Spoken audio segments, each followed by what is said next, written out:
Alright, hello everyone. Today it's time to look at the after action report for the Libra Cup. Okay, this was a project done by the MooMooCows community. Does not involve MooMooCows, but I am the spokesperson for this community over here. So let us move on to what the hell happened over here. We can see that overall, throughout the different CMs here, we are getting more and more people coming back to enjoy this little mini game that we are doing of just collecting everyone's data and seeing how everyone has done. Thank you all for committing your data over here. I know it went down a little bit, but never mind. The returning part is increasing, which is very, very important. I like to see more returning players just come back and keep doing this little mini game just to see all the funny numbers. Alright, as per usual, this will mostly be oriented towards the graded league. Alright, so if you are open leaguer, I'm sorry, graded league is the most important part of Umamusume. So I don't really care about the open leaguers as much as possible. It's not really my expertise either. Open league is a totally different beast already, and most of the time people who go to open league are people that just don't care about CMs and they just really don't want to interact with the CM content at all, which is understandable. Alright, so whatever. Roughly how much have you spent on the game so far? As you can see here, this is a sample size that is skewed towards the more sweatier community, so most of these numbers here may be a little bit more inflated, but if you expand this by 1 million times, in general you will see this decrease over here and these increase massively. Alright, this is how it will go. Most gacha games, people, the reason they play is because it's free, and if they like it, they may pay monthly pass only, and if they like it a lot, they may pay for anniversary stuff and occasional big packs because they really want to go and get this card because some CC told them to go and do it. Right, so that's basically why these three are the biggest bungers over here. Alright, moving on, for cards here, I expect after this CM to see MLB Kitasans rise rapidly and 3LB Kitasans rise rapidly as well. But you can see basically what happens here is that a lot of the people who have Super Creek is because they put on the Super Creek banner after the first Kitasan banner ever come out, so that's why this one is a bit bigger. But Rush Hour Power, not a lot of people went for it, and Riko Kashimoto SSR PAL, only the whales would really go all the way, or maybe you get lucky, you get 3LB, then you just push it a little bit to MLB also can, right? But most of you at least have the R Riko Kashimoto PAL, very, very important card for sure.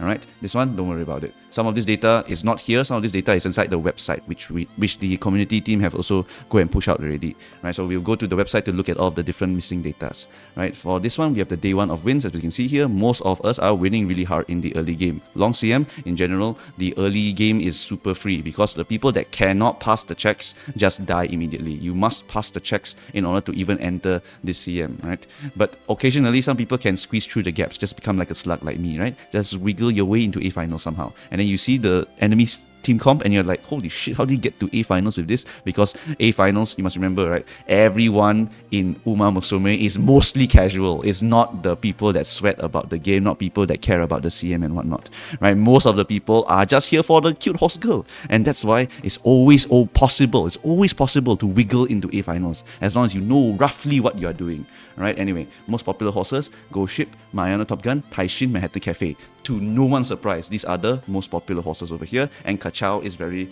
okay as well. Alright, so these are all of the most popular horses. It doesn't change at all. It basically does not change at all. Manhattan Cafe actually sees a rise later on because some of you managed to get her later on, and then you're like, oh my god, I want to build Manhattan Cafe, and then you just call it a day over there, right? Moving on to the day one team composition over here, we have the P team and the EEE team and the Runaway team over here taking the top spots over here. To no one's surprise, these two are the most popular, right? This one, of course, will be less win rate than the triple encloser, but who gives a shit, right? I'm sometimes very, very lazy and I want to run Oguri no matter what, and I don't want to take that extra effort to run Oguri as an encloser because I'm too damn lazy, even though I love Oguri. Alright, so I'll just throw her in the Pace Chaser. If she wins, she wins. If she loses, she loses. Never mind. Whatever the hell, I don't care. Right, runaway strategy, Catapult is always going to be very, very solid. Right, Catapult strategies are very, very good in terms of helping you to get good win rates, especially in the round 1, because the Catapult strategy is always going to work out pretty well. Right, day 2 number of wins is also going to be much higher. In general, day 1 is the hardest, then after that, day 2, generally win rates increase. I'm not too sure why this phenomenon is happening, but on day 2, a lot of people tend to find better win rates, although some of us, we get worse win rates, alright? I'm one of them for this CM. I do not know why most people get easier, but I got a harder one, alright? So that's how it goes. Okay, so it's going to be a lot higher win rates over here for this CM in particular. Also, if your win rate is below the average of this thing over here, don't worry, alright? Because we are skewed towards the more sweatier player base, which means that in general, you can just treat yourself if you're here as a normal human being. I'm also a normal human being. Doesn't matter, right? Just be normal. Normal humans also go to A finals. It doesn't matter whether you get high win rate or not. Right? Moving on to the day 2 UMA count. This exactly the same. Go Ship, Mayano, Taishin, Manhattan Cafe. Done. Right? It's literally always going to be the same. This is not medium CM. Medium CM people may bother to change, but even in medium CM, people don't bother to change. By the way, the most popular horse is still Nice Nature for debuffers, and people don't really care about swapping her out. They just leave her inside the team comp forever because they want to go to the next CM already. They don't give a shit already. Right? Some of you may care and then swap, but for long CM in particular, since there's not really much debuffing, no one really cares about it. Right? Triple E over here and P over here, and then RFL as per usual, taking that one person playing it and super high win rate over here. Right, day 3 data over here, we have the day 3 number of wins, and we can see that we have now flattened. Right, we are now much more flatter, so don't worry if we get lesser than normal win rate over here. A lot of us managed to get 40% or 30% win rates. Never mind, you can still squeeze. You can still squeeze into A finals with that kind of win rate. Alright, I only got 3 wins, and then the rest all fails. Right, that's how it works. Right, always just aim for the wiggle. Just wiggle your way into A finals every time. So we can see here, even the whales, the sweatier player base, even they are 50%. Yeah, even they are 50% right now. That's the highest point over here. Okay. Same team comps over here, nothing changes, don't have to look at this one too much. Moving on to the day 4 data over here, and it became a little bit more to the right, as you can see. Now it's 133 as the highest at 11 and 12. Just a little bit more to the right, so don't worry if your second day was only 50% or 40%, right? You are considered a normal person, right? But most of them managed to squeeze all the way over here, alright? So that's basically what happens with the win rate over here, and as we can see here, suddenly late went all the way up. I don't know what the hell happened here, and RFP is still here at least, but late also somehow went up to 4 wins over here. RFE still maintaining a very good win rate over here, and then EE and PE are still doing pretty well over here, right? No problem. Cumulative data across the rounds over here, we can see that overall, people would generally just forget to input their data, or they're very lazy and they don't come back ever again. Never mind, whatever. This is always the case, by the way. This is always the case. There's nothing I can do to fix this, right? People just don't want to come back to input their data. The fact that some of you did it, though, I'm very happy. The fact that some of you did it, I'm very, very happy. All right. And also, we can see here that some people skip. Never mind, whatever. All right. You skip 1 day, skip 2 days, so be it. But I hope that some people can at least, maintain the trend so that we can accurately see the data overall. All right. So we can see here from the start, we have 1,700 people in the inputs, and then after that at the end we only have 1,400. So if you wonder why it's the case, it's just always the case, right? People are just too lazy to come back. Gacha gamers are inherently lazy, so I understand why. All right, no problem at all. All right, but ultimately I wish more people would do it. There's nothing else I can do to make it easier. All right, the data is we need multiple days of data, because as you can see, the days are very different, right? The first day everyone's here, and then suddenly on the 4th day everyone's here, because that's how it is. If I put a cumulative amount, the data are so fucked up, because the data will all be 70%, 80% win rates throughout the entire CM. But that's not an accurate explanation of each day, right? On day 2s, those are clearly the hardest ones, and I want to have the specific numbers for those day 2s, right? Okay, so as you can see here, the overall win rate for everyone here with the P and the E strat is definitely above 50% easy clap. Go into A finals, no problem, all right? And then we go into the finals data over here. Don't have. It's in the other website. And then OCR data also don't have. It's in the finals website. Never mind. We'll go to that later on. All right. This one is a little quiz to kind of check which people are bothering to read, and it's a bit of like a way to basically find who are kind of just going in and anyhow skipping or anyhow entering the data, right? So we just have a rough percentage. We don't care about you guys so much because you are a small percentage, thankfully. You are basically from 5%-ish over here to 10%-ish over here, right? Of people just getting the numbers wrong, because this is literally just like reading this. If you just read this that we put here, you would have the number already. So as long as you read this or bothered to find it or just Googled it, you would have gotten the answer already. So these 3 were kind of like a check to see which people are bothering to do it, right? If you accidentally put a wrong number, never mind, all right, never mind. Okay, but roughly we have a good range of about 5%-ish to about 10%-ish of people who don't care. But as you can see, most people do care, right? They are willing to at least read the stuff and willing to at least put in the correct number. So that's already a good sign. It's a good sign, right? There's always going to be outliers, right? In data analysis, there's always outliers. And you can see at least we have a decent number of range of error here in terms of the outliers, all right? And then for this one, this one, don't worry about it, all right? This one is pretty tough, okay? This one's pretty damn tough, okay? And also take note, there's only 113 people that did it, all right? Only 113 people bothered to go and do this little mini game here. Even in this super small sample size, there's already some people that don't care about it. So if we expand this 1 million times, well, this one will definitely increase or decrease depending on the people that are inputting the data. Right. So yeah, again, we got another one over here. So we can see it's also around 5 to 10%. The answer for the sleeping lion one, maybe some people really don't know. Maybe some people really don't know. But never mind, whatever, alright? 5 to 10%-ish, okay? Moving on to the last one, we got the wit check and game mechanics. This one, don't worry about it. This one's for funsies. Right? Okay. Then after that, the last one is the bonus ancient mythology one over here. And you can go and look at this yourself. The slides are available for everyone to basically go and read over here. Making a quiz is hard. I hope this quiz has encouraged more people to read the ref doc. No, I don't think people will bother to read. No one fucking reads in this game. Alright, anyone just watches a CC and then copy paste whatever the CC says. That's how I know gacha players play. Because I am a gacha player also. I play Xander Zone Zero. I just watch one person say something. Okay, I copy paste. End of story. Right? Okay, anyway, now we talk about the actual big stuff, which is in the website over here. In the website, we have the analysis page over here. For the analysis, we are basically looking at the finals win rate. Alright, finals only and only for graded league. So graded plus finals only. As we can see here, 172 wins were by Ghost Ship alone, 69 wins, nice, by Narita Taishin, 43 by Mayana Top Gun, and 23 from Oguri Cap. No problem. All of these horses were still able to win over here. Alright, if we go on to the stats and builds here, we can see that distance S is a very significant number for you to go and use for this long S. Very important. While turf S did have some sort of impact, but it's not that significant compared to the distance S. Distance S, the longer the distance is, the more significant distance S is, and I still just recommend you to go and hunt it down anyway. Distance S is just damn good.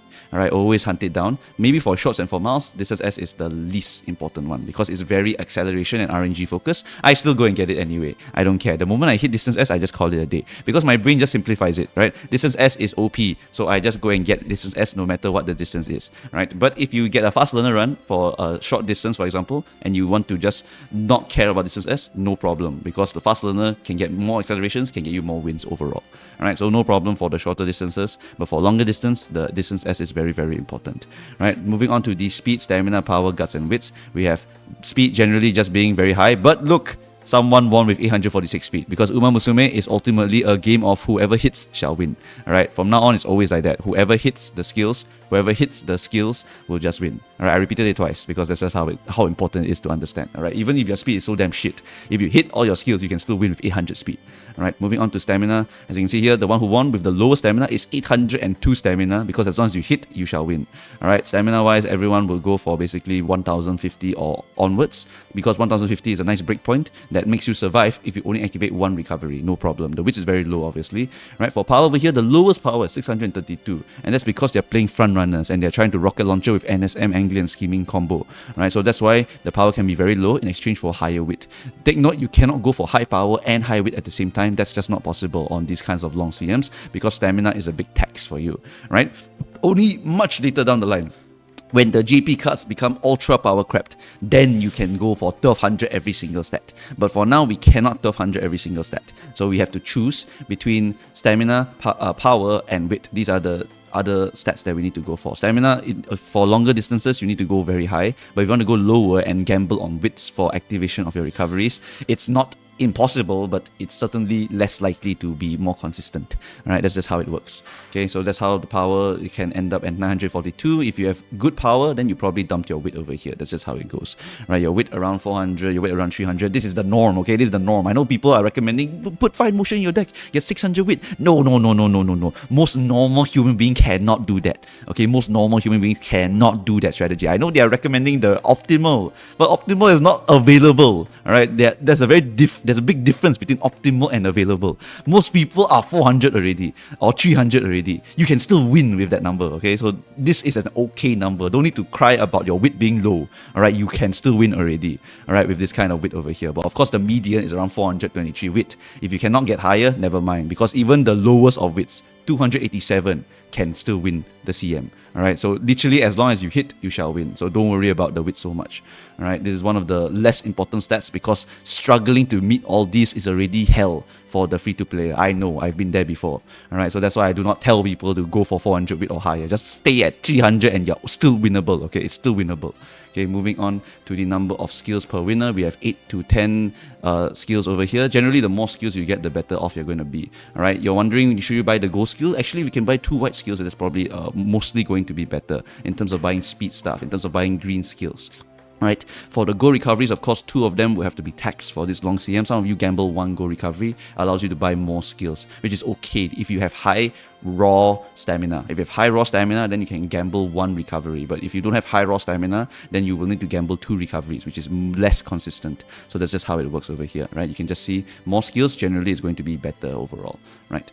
Okay, then after that, we have the meta trends over here. No surprise, end closer, then front runner for the rocket launcher strategy, followed by the late surger. Late surger, they may never get super high win rates, but they always are viable to win as long as they hit everything. That's how they play. They are gamblers by heart, right? And then for pace chasers, lowest win rate, because pace chaser, unfortunately, you don't really have much. You only have NSM and angling, and that's not really going to be that OP in a CM where NSM is the main gambling point, and they have straight away split access also, which is very, very tough, right? Hall of Milk, we have the very, very crazy people that did some crazy ass wins, like absolutely ridiculous stuff, all right? First off, we have the infamous 1 skill only go ship end closer who won. Angling and scheming only. Don't know if he misinputted the data or what, but holy shit, if this is real, like, you're crazy, okay? If this is real, you won somehow if only angling is absolutely crazy. Your lobby must have been crazy for you to win this one also, right? And then we got the Biwa Haya Hide Enjoyer, managing to get a win with a pace chaser, Biwa Haya Hide, 1 win out of 7 runs, alright? So that's just how it goes. Lowest power, Maruzensky, front runner, catapult strategy using NSM to try to win the game, comboed into angling and scheming, no problem, can win. Look, the power's so low, but the width is so high. Also, he maxed out literally his first 2 stats over here, so that's also kind of crazy. And then he just played Swinging Maestro Restless, highly consistent by the way. This is actually very, very consistent horse over here for Catchy. Right, lower speed, the monster herself, Go Ship, managing to win with 800 speed, absolute cinema or what. Right, bought Highlander also, more gambling, kind of crazy. Okay, 800 speed, still able to win. Very, very ridiculous horse over here. Right, Underdog, Narita Taishin, lowest combined stat pool over here. The stamina is way below the recommended amount, but still able to win because those who hit their skills shall win this game. Alright, after that we have the lowest stamina to 802, but it's Agnes Tachyon, doesn't really count because of her innate recovery, but still able to win. Narita Taishin with the highest guts by Yukis. Yukis has some of the highest win rates in every single CM that I've seen him or her in. Alright, and basically gets good wits, with good guts, with good power, with good stamina, with good speed. Right, just everything good, so always able to win, no problem. This is one of the highest guts Taishins that I've seen so far, right? With all of the important skills, there's 1, 2, 3, 4, 5, 6. There's a lot of skills. There's a lot of skills. So very, very well put to just win everything basically, right? Lowest wit, Go Ship. This horse has no brain, but still, as long as you shall hit, you shall win. Right, no stopping me into cooldown maestro, into spurt, into anchors away. But thankfully, at least he has double goal recovery with 1080 stam, which means that he survives even if only 1 of his goal recoveries activate. Then he just prays for his spurt, Uma stand, and all of the other core skills to go and win NSM. Right? Okay. After that, we have the Niche Hall of Flame. This is basically where all of the Umas that manage to win are able to win, but they only, like, the number of people that put these Umas inside of their list is very, very low, at least less than 10. So these are the niche players. As you can see, Maru, Matikane. The Matikane enjoyers are surprisingly high compared to all of the others, because I see Matikane quite a lot. Maruzensky OG is also kind of crazy. A lot of people really like Maruzensky OG, and they're still able to win by using the catapult strategy as a front runner. Look at that. So these people are the ones that are carrying that runaway strategy really, really hardcore. I don't know why they chose Maruzensky out of all of them. Maybe they just really like Maruzensky, but that is really, really damn strong for them. And we also see the infamous Smart Falcon Encloser. Like, holy shit, you guys are insane. Like, do you know the amount of effort it takes to make a Smart Falcon that decent and for this distance? Like, absolutely insane. Of course, it's the same person twice, which is crazy, right? It's the same person twice, but other people also brought as a front runner, which is also kind of crazy. So these are the very, very crazy people over here that bring their Oshis and they force their Oshis to work, right? That is a very, very high commitment, high effort stuff that I like to go and see, right? That's pretty much it for this entire website here. Feel free to go and access the website yourself. If you are also very lazy to go and look at my guides on the Canva sheet because it's very, very laggy, right? Because there's too many people usually accessing it, right? You either make a copy of the Canva sheet and look at it yourself, or you go to the timeline and the guides over here. The timeline and the guides are now in the website also, so they give you the exact same information, and the guides, I believe, is directly linked to the Canva sheet also, so you should be able to view it, although some of the really, really small text is really a bit hard to read occasionally, but I think it should be readable enough for you. All right, should be readable enough. So that one is no problem. Honestly, it's readable. Then not a lot of people are accessing this website, so you should be able to view this no problem. Right. So that's pretty much all the updates to this website over here. Thanks to the great work of the data team to go and do all of this stuff over here. If you want to go and help out, you can go and join the Discord and go and ask around for Ramen, who will be basically guiding you towards where they all go and hang out and where all the relevant links are for all of this data stuff over here in case you want to help out with this stuff. All right, so that's pretty much it for the Libra Cup. I look forward to seeing everyone in the next cup, which is going to be your 2,000 meters race for medium. All right. For that race, it's going to be very front-runner oriented, so it will be a break from the Enclosure Gaming. After that, however, is the Nakayama 2500, which is back to Enclosure Gaming. So enjoy the next one while you can, because after this next upcoming one, it's going to be just Enclosure spam again. But at least we have Xmas Aguri this time, so at least we have a chance to win. Okay, that's it. Guys, thanks for watching, and I shall see you guys next time. Bye-bye.